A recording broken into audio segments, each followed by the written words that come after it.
Hello बच्चों, बात करते हैं नीट 2017 का क्वेश्चन है, सेल चैप्टर से पूछा गया था। Which of the following structure provide sticky character to bacterial cell. Bacterial cell को कौन सा जो है इनमें से स्टिकी कैरेक्टर प्रोवाइड करता है।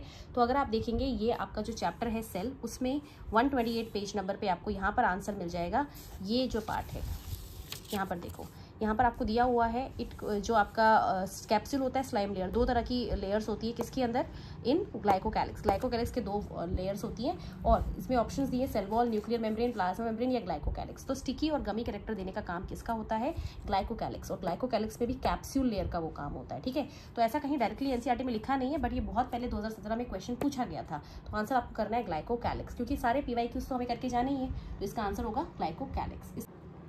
हेलो बच्चों, बात करते हैं 2018 का क्वेश्चन है ये नीट 2018 में। Many ribosomes may associated with single mRNA to form multiple copies of a polynucleotide simultaneously, polypeptide simultaneously, this is termed as. तो ये 2018 में पूछा गया था सेल चैप्टर। ये सेल चैप्टर के सारे क्वेश्चंस पे डिस्कस कर रही हूँ सीरीज में, और इसकी एक प्लेलिस्ट भी मैंने बना दी है मेरे यूट्यूब चैनल पे, आप जाके उसको रेफर कर सकते हैं। सारे क्वेश्चन एक साथ मिल जाएंगे, ठीक है। तो देखो यहाँ पे लिखा है मेनी राइबोसोम्स अटैच होते हैं। तो ये देखो, ये आपका पेज नंबर है 129, यहाँ पे दिया हुआ है 2018 का क्वेश्चन। देखो बहुत सारे राइबोसोम अटैच हो जाते हैं सिंगल एमआरएनए पे, और उस कंडीशन को पॉलीराइबोसोम या पॉलीजोम बोला जाता है ना। तो आंसर हो जाएगा इसका पॉलीजोम। हेलो बच्चों, बात करते हैं नीट 2020 का क्वेश्चन है। Inclusion bodies of blue, green, purple and green photosynthetic bacteria are. जो इंक्लूजन बॉडीज आपको blue, green, purple and green photosynthetic bacteria में मिलती है वो कौन सी है। तो ये आपको आंसर मिल जाएगा एनसीईआरटी क्लास 11 की 130 पेज नंबर पे, 129 पेज नंबर पे। इसमें देखो इंक्लूजन बॉडी टॉपिक है, और यहाँ पर देखो लिखा हुआ है gas vacuoles are found in blue, green, purple and green photosynthetic bacteria. 2020 का पीवाईक्यू है। इस तरह के सारे चैप्टर्स के अंदर मैंने आपके हाईलाइट करी हुई हैं चीज़ें, आप रेफर कर सकते हैं। मैं इसकी पीडीएफ आपको दे दूंगी मेरे टेलीग्राम चैनल पे और यूट्यूब पर, आप वहाँ रेफर कर सकते हैं, ठीक है। तो इसका आंसर देखो क्या बनेगा, माइक्रोट्यूब्यूल्स नहीं होगा, कॉन्ट्रैक्टाइल वैक्यूल नहीं है, आंसर होगा गैस वैक्यूल। क्लियरली एनसीईआरटी कहती है गैस वैक्यूल मिलते हैं, ठीक। हेलो बच्चों, बात करते हैं नीट 2018 का क्वेश्चन है। The Golgi complex participates in. Cell chapter का क्वेश्चन है ये। इसमें पूछा गया था फैटी एसिड ब्रेकडाउन में, फॉर्मेशन ऑफ सिक्रीटरी वेसिकल्स में, एक्टिवेशन ऑफ अमीनो एसिड्स में, या रेस्पिरेशन इन बैक्टीरिया में।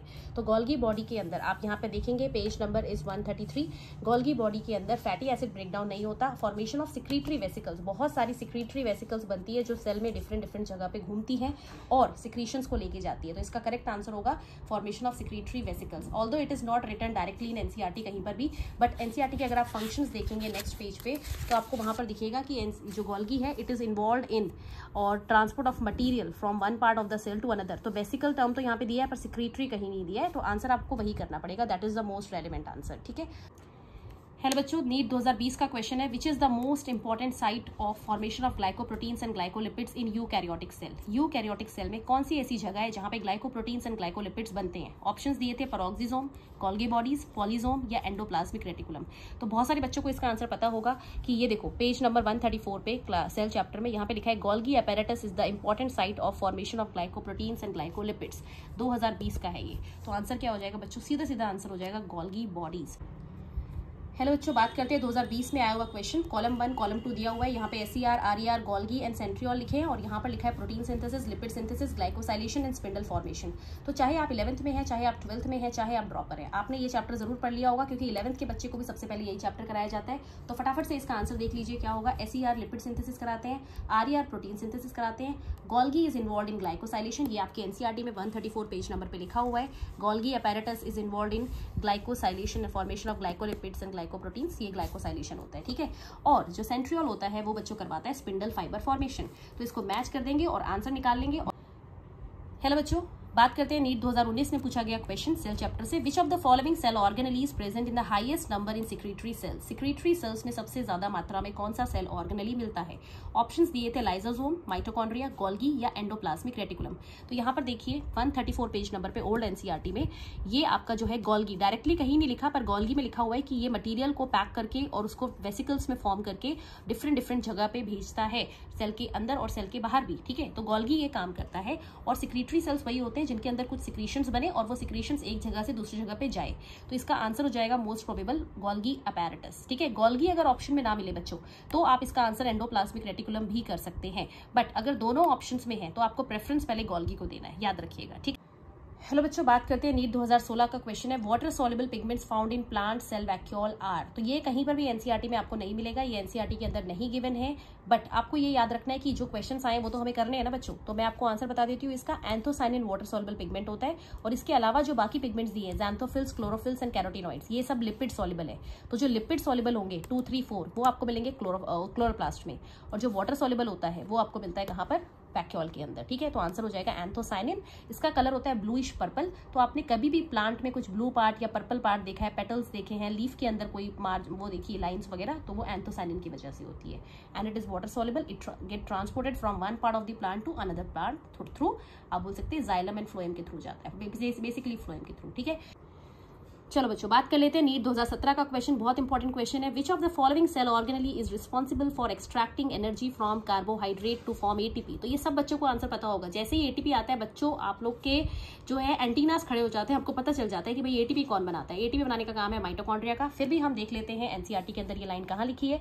तो अगर आप देखेंगे ये माइटोकॉन्ड्रिया है। माइटोकॉन्ड्रिया में लिखा हुआ है कि भाई यहाँ पे एरोबिक रेस्पिरेशन होती है, फूड को ब्रेक डाउन करके एटीपी बनाया जाता है और इसलिए इसको power house of the cell बोला जाता है। ठीक है, तो अगर एक लाइन पढ़ रहे हो तो आसपास की लाइंस भी जरूर पढ़ लेना। मेरा मोटो आपको सिर्फ क्वेश्चन कराने का नहीं है, मेरा मोटो आपको ये बताने का है कि भाई इस जगह से एटीपी आया था, एटीपी मतलब क्वेश्चन आया था, तो क्वेश्चन आया है तो अगर वो लाइन सिर्फ नहीं पढ़नी, ऊपर की नीचे की लाइन भी पढ़ो, क्योंकि उसके आगे पीछे की लाइन से भी क्वेश्चंस आए हैं। देख सकते हैं 2019 में ये वाली लाइन पूछी गई थी। ठीक है, हेलो बच्चों, बात करते हैं नीट 2019 का क्वेश्चन है which of the following pair of organelles does not contain DNA. और मैं बता रही हूँ, ट्रस्ट मी, ये क्वेश्चन बहुत बार मैंने देखा है मॉक टेस्ट के अंदर। इस तरह के बहुत सारे क्वेश्चंस आते हैं क्योंकि बच्चों को कंफ्यूजन होता है। उनको लगता है डीएनए सिर्फ न्यूक्लियस में मिलता है। जिसने बुक अच्छे से नहीं पढ़ी एनसीईआरटी, उसको ये नहीं पता होगा कि भाई माइटोकॉन्ड्रिया और क्लोरोप्लास्ट में भी डीएनए मिल रहा है। ठीक है, एक बार देख लेते हैं कहाँ पर है। तो आप देखेंगे 136 पेज नंबर पे, ये देखो क्लोरोप्लास्ट में लिखा हुआ है। ये क्लोरोप्लास्ट है पूरा। It has double stranded DNA molecule. ठीक है, और अगर आप पीछे जाएंगे माइटोकॉन्ड्रिया वाले पार्ट में, वहां पर भी लिखा है कि it has single circular DNA molecule. तो आज से याद रखिए बच्चों, अगर आपको नहीं पता था कि भाई डीएनए हमारे सिर्फ न्यूक्लियस में नहीं मिलता, डीएनए हमारे माइटोकॉन्ड्रिया एंड क्लोरोप्लास्ट में भी मिलता है। तो इसका आंसर हो जाएगा, वैसे तो ऐसा कोई है नहीं, तो आंसर हो जाएगा इसमें आंसर हो जाएगा mitochondria, lysosome, chloroplast vacuole, lysosome vacuole. अच्छा, इसमें पूछा किसमें नहीं मिलता, तो आंसर हो जाएगा थर्ड ऑप्शन। ठीक है, हेलो बच्चों, सभी को राम राम मेरी तरफ से। बात करते हैं नीट 2020 पे आया हुआ question, the biosynthesis of ribosomal RNA occurs in. Biosynthesis कहाँ होती है, आरएनए की। राइबोसोमल आरएनए होता है आरएनए, छोटा आर लिखा जाता है ना। ये न्यूक्लियोलस में होता है, राइबोसोम में होता है, गोल्गी अपैरेटस या माइक्रोबॉडीज में। तो अगर आप देखेंगे page number is 138 cell chapter का, और यहाँ पर न्यूक्लियस वाला पूरा पार्ट दिया हुआ है। और यहाँ पर आप देखेंगे, यहाँ पे लिखा है कि जो न्यूक्लियोलस होता है, न्यूक्लियोलस आरएनए बनाता है, राइबोसोमल आरएनए की सिंथेसिस कराता है। तो इसका आंसर क्या हो जाएगा बच्चों, न्यूक्लियोलस। इस तरह की और वीडियोस में चैप्टर वाइज पीवाईक्यूज पूरी प्लेलिस्ट बना रही हूँ हर चैप्टर की, आप ताकि जब आपका पेपर आए तो आप सबको रेफर कर सके। बट सिर्फ पेपर नहीं बेटा, अभी से आप करना स्टार्ट करिए प्रैक्टिस, जो भी चैप्टर्स हो रहे हैं, और क्वेश्चंस प्रैक्टिस करिए। ठीक है, अगर आप सोशल मीडिया पे कभी भी आते हैं तो एटलीस्ट आप कुछ हेल्दी और कुछ अच्छा काम करके जाए सोशल मीडिया से, है ना, कुछ सीख कर जाए। तो ये नीट 2019 का पीवाईक्यू, इसमें पूछा गया था the shorter and the longer arm of a submetacentric chromosome are referred to as. 2019 का ये क्वेश्चन है। ये बुक में कहीं नहीं दिया कि इसको क्या बोला जाता है इन आर्म्स को, ना एनसीईआरटी में है, ना आपको 12th की एनसीईआरटी में मिलेगा, ना 11th की। बट ये क्वेश्चन करना पड़ेगा बिकॉज पेपर में आ चुका है नीट के अंदर, है ना। तो यहाँ देखिए पेज नंबर है 139 सेल चैप्टर का।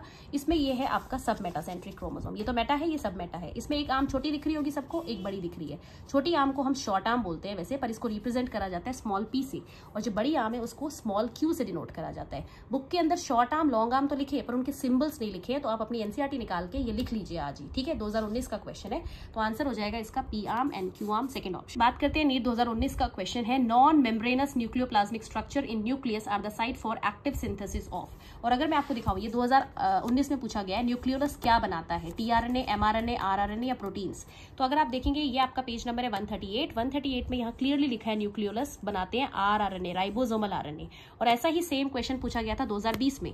ये वाला क्वेश्चन आया 2019 में, इसमें पूछा कि न्यूक्लियोलस क्या बनाते हैं, और 2020 में पूछा गया कि भाई आरआरएनए किससे बनता है। तो इसका आंसर न्यूक्लियोलस था और इसका आंसर आरआरएनए था।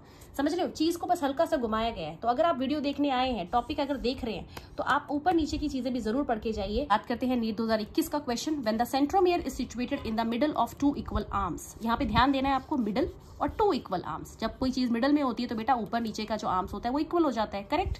ऐसे क्रोमोसोम को हम क्या बोलते हैं, एक्रोसेंट्रिक, मेटासेंट्रिक, टीलोसेंट्रिक या सब मेटासेंट्रिक। तो अगर आप देखेंगे यहाँ पर लिखा है आपकी एनसीईआरटी के अंदर, मेटासेंट्रिक के अंदर जो मिडल है, सेंट्रोमियर मिडल होता है और 2 इक्वल आर्म्स हो जाती है, तो ये इसका आंसर क्या हो जाएगा, मेटासेंट्रिक। और मेटासेंट्रिक का डायग्राम है ये फर्स्ट वाला, ठीक है। बात करते हैं नीट 2016 का पीवाईक्यू है, which one of the following cell organelle is enclosed by single membrane. तो सिंगल मेम्ब्रेन किस किस के बाहर होता है, देखिए न्यूक्लियाई डबल मेम्ब्रेन होता है, एनसीईआरटी में लिखा है, आप देख सकते हैं। माइटोकॉन्ड्रिया भी डबल मेम्ब्रेन होता है, क्लोरोप्लास्ट भी डबल मेम्ब्रेन, क्लियरली इनके जो हेडिंग्स है उनमें लिखा हुआ है। और लाइजोसोम एक सिंगल मेम्ब्रेन से बाउंड होने वाला सेल ऑर्गेनली है, ठीक है। तो मुझे लगता नहीं मुझे आपको एनसीईआरटी दिखाने की जरूरत है लाइंस, बट आपको एनसीईआरटी में ये सारा डेटा मिल जाएगा सेल चैप्टर में। तो इस तरह के क्वेश्चंस को जरूर करिए, है ना, जो आपके पीवाईक्यूज हैं। और इसकी प्लेलिस्ट मैंने बना दी है मेरे चैनल पे, आप जाके वहां पे देख सकते हैं। सारे क्वेश्चंस एक ही प्लेलिस्ट में मिल जाएंगे सीक्वेंस में, तो आपको इधर उधर घूमने की जरूरत नहीं है और आपका टाइम भी बचेगा। और इस तरह के और क्वेश्चंस के लिए आप मुझे इंस्टाग्राम एंड यूट्यूब पे फॉलो कर सकते हैं। धन्यवाद।